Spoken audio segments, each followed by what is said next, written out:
Is college worth it? I mean, it's really easy to see some of those big YouTubers out there, or maybe people like Bill Gates and Mark Zuckerberg, who dropped out of college and just think to yourself, they didn't need a degree for their success.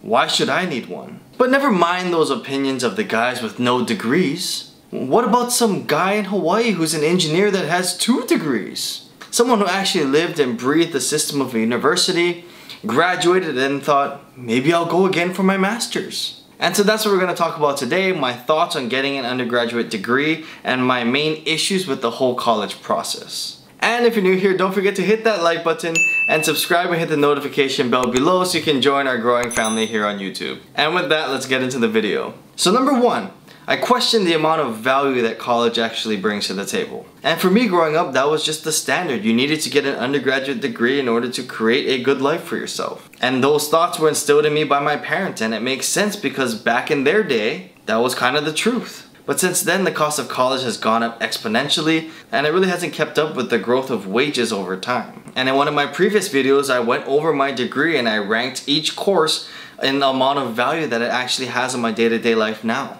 And what I came up with was about 9% of my degree is actually applicable to my job. That's insane. There is not any other business out in the world that would survive with that kind of return. I mean, think about it. If you went to a restaurant and you ordered a steak plate and you only got 9% of a steak plate, you'd be pretty pissed. And then the crazy thing too is that I actually have a degree that's relatively related to my field. There have been studies that show that about 27% or about 1 in 4 college graduates actually end up working in the field of their major. I'm not sure how accurate that figure exactly is, but from the research that I did, the overwhelming majority suggests that it's less than 50%. So when you consider that you're paying roughly on average $100,000 for a degree, you would think that the odds would be in your favor that your degree would be applicable to your future career. So unless you have a bunch of grants or scholarships and things like that, the cost of a college degree is very expensive, and I just have a lot of trouble with the real value that comes out of it.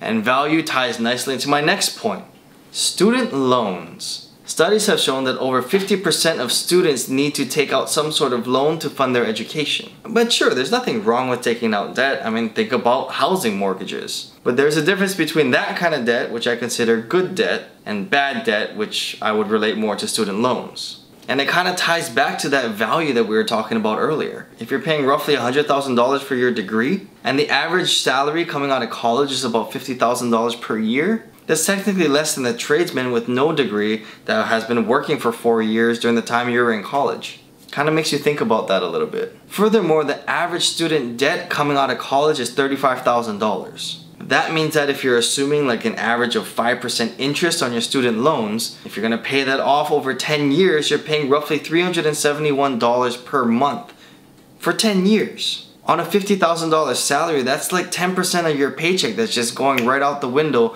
for your student loans. For 10 years, $371 per month over 10 years totals to about $44,000. So if you think, what if instead of putting that money towards student loans, I had put it into the market? That $44,520 invested over the 10-year period at an 8% return similar to the S&P 500, that investment would be worth $69,000, $25,000 more that you have gained through investing. But instead, no, you're paying that towards your student loans. And if that wasn't enough, the $69,000 left untouched for 20 years at that same 8% return would be worth over $320,000 after the 20 years.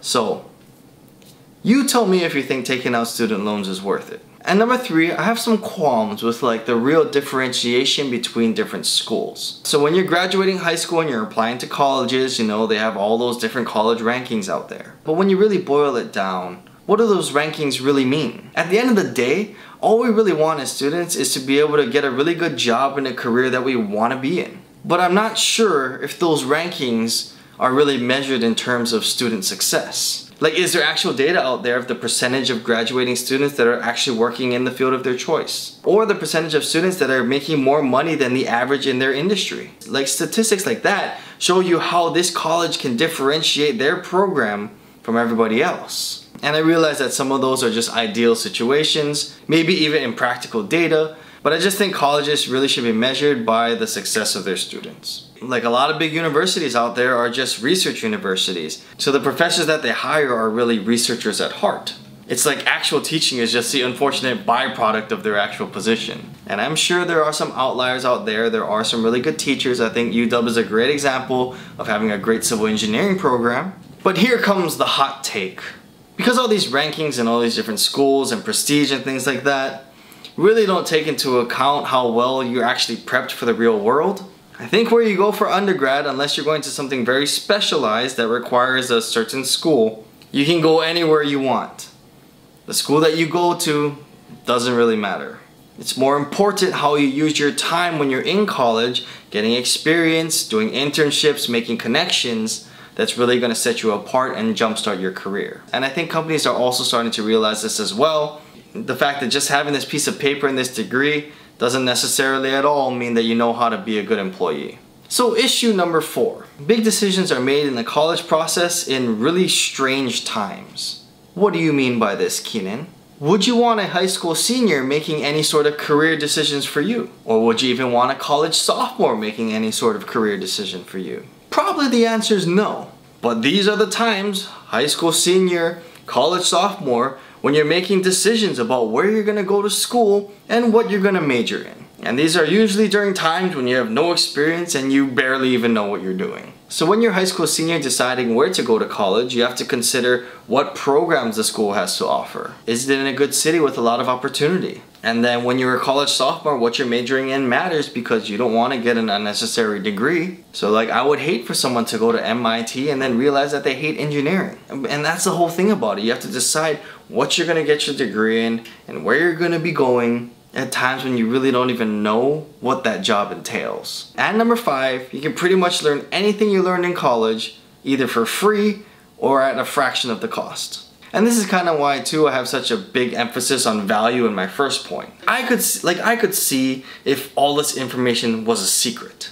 Or you know, maybe back in our parents' day when they didn't have the internet or YouTube where people were actually actively teaching these things. But you really can learn anything you really want to know online.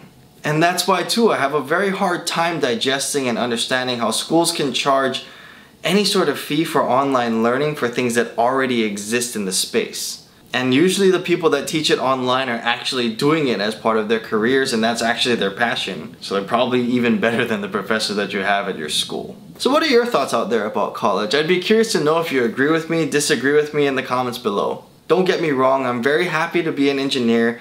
I really enjoyed my time at the University of Washington, but when you have time to reflect and really look back on things, there's definitely room for improvement and change in the education system. And as you know, I'm very passionate about personal finance. I think your 20s are such a critical time to help set you up for your future financially.